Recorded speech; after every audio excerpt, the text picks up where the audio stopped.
Congratulations, you have just ran your first influence marketing campaign. So you're thinking it is over, it is done, right? I have a bunch of content, I have worked with a bunch of cool influencers. What do I do now? Well, now it's time to track and report on those results, and I'm going to show you exactly how.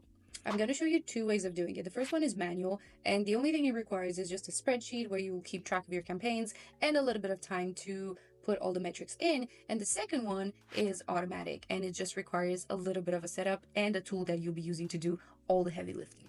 Setting up proper tracking for your campaigns actually starts before the campaign goes live. So we're thinking about that when we're choosing the goals that we want for the campaign, when we're choosing the metrics that we want to measure. The metrics that you'll be measuring and tracking all depend on the goals of your campaign. So for example, I have two sets of metrics that I usually track. I'm going to put them on the screen right here.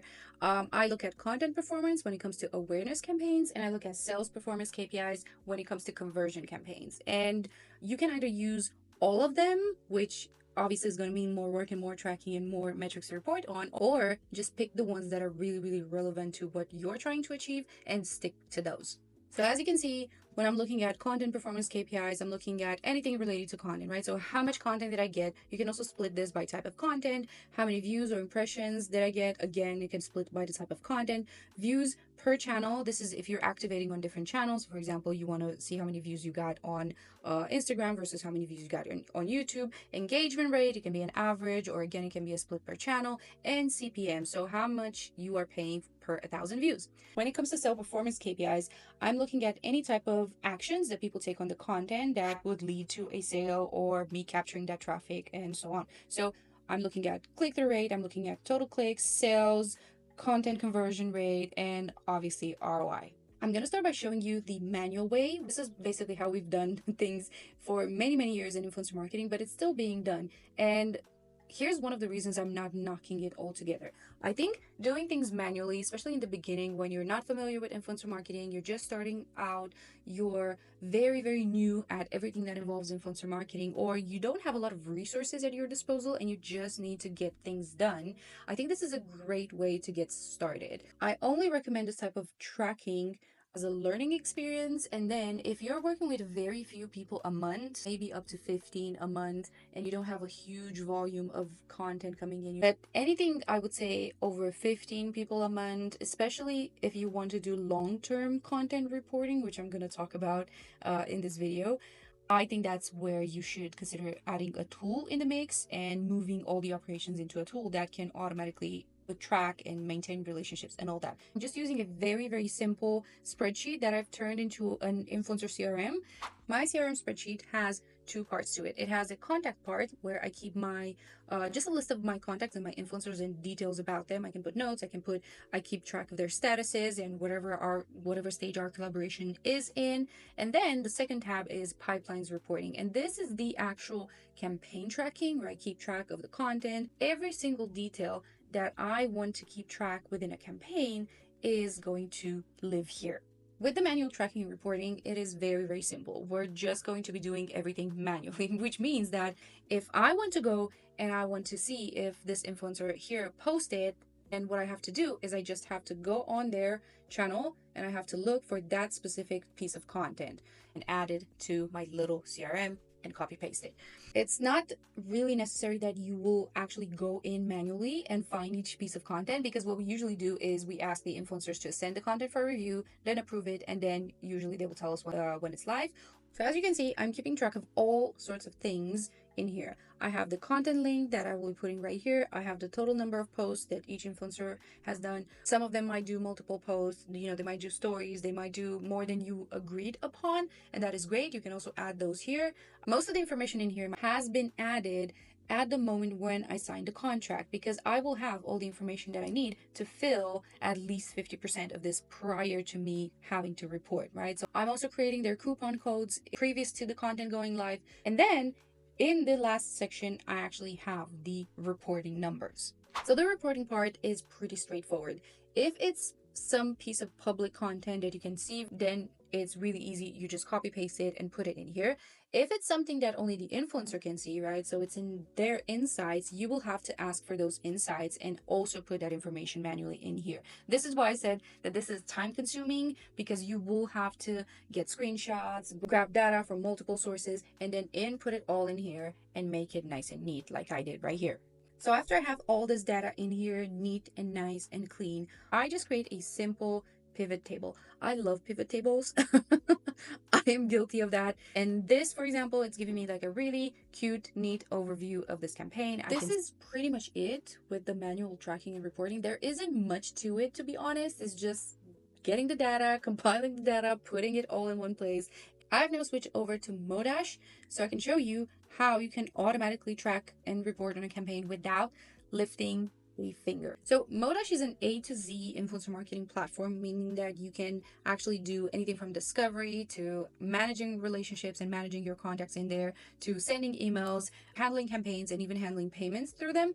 But for this specific video, I'm just going to use the campaign tracking feature. So Modash is very interconnected, and you can basically do things from multiple places. For example, in here, I can create a campaign either by creating a list of influencers and saving them into Modash, or I can just simply go to campaigns and set up a new campaign and add my influencers to this specific one. So what Modash does is it automatically tracks some criteria you define and pulls out all that content that is attached to those criteria. So for example, I can specify hashtags, mentions, or keywords that I want Modash to automatically track and pull into their software.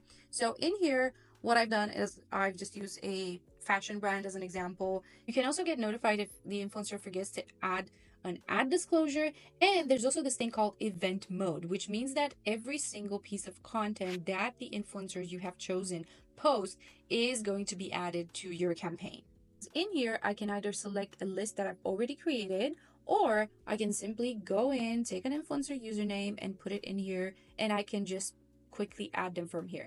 Now you will be able to see that Modash finds every single account that this person has on different platforms. And what I want you to keep in mind is that when you're setting this up, if you're tracking across platforms, you need to add both their usernames for the content to be tracked. And then Modash is going to automatically create this beautiful, beautiful dashboard where you'll be able to automatically track every single piece of content within your campaign. One of the reasons I love having a tool like this is the peace of mind that it gives me, because I know for a fact that I'm not going to miss any content if the influencer didn't send it over, if I wasn't online, if I didn't pay attention to the tag, or anything like that. I have my list of influencers. Every single content is being accounted for in here. Modash can track posts, stories, and reels. So different types of content are automatically tracked in here.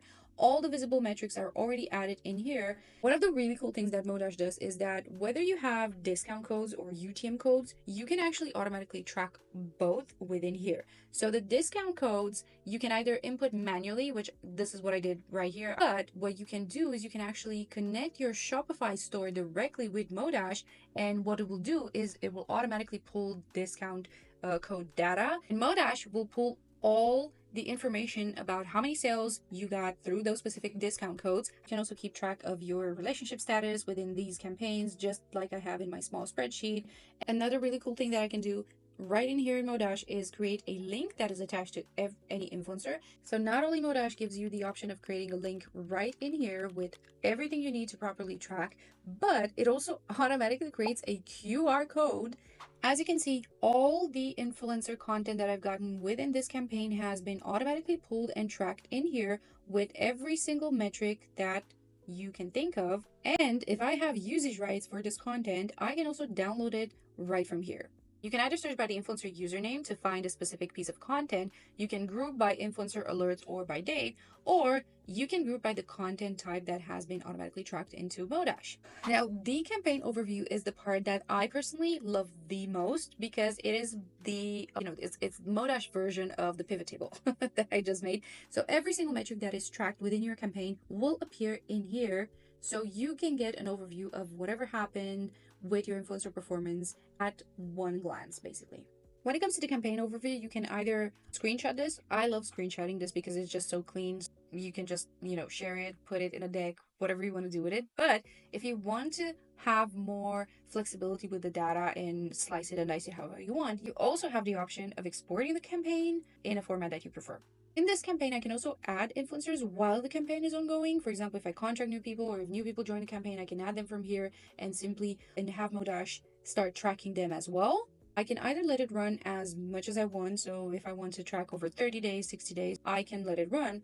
Or I can just click finish campaign. When I finish a campaign, I will not be able to make any edits or track any data. So be 100% sure when you are clicking finish, okay? Now, if there's any content that it might have been missed because it wasn't tagged or it wasn't mentioned properly, you also have the option of importing it directly into Modash. But keep in mind that it has to be on the same platform that the other content is. You cannot add, if you started an Instagram campaign and you're only tracking over Instagram, you will not be able to add TikTok content to this. You will have to start a different campaign to track this. So you can just import it. You just need a content link, and then Modash is going to automatically pull it in just like for the rest of them, and it's just going to automatically track.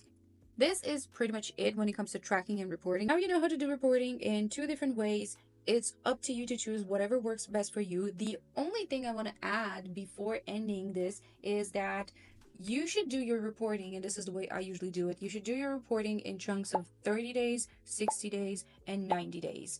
That is because most people, what they do is they either do 14 days or 7 days after the content and then they stop, and they don't measure that content anymore. But especially with video content, it tends to keep growing and growing and growing. And I've had the surprise of seeing content that blew up after 45 days since it was posted, and we had no idea about it because nobody looked at that content. I've seen differences in millions, and yes, I actually mean millions of views from day 1 to 30 days, from 30 days to 60 days, and from 30 days to 90 days.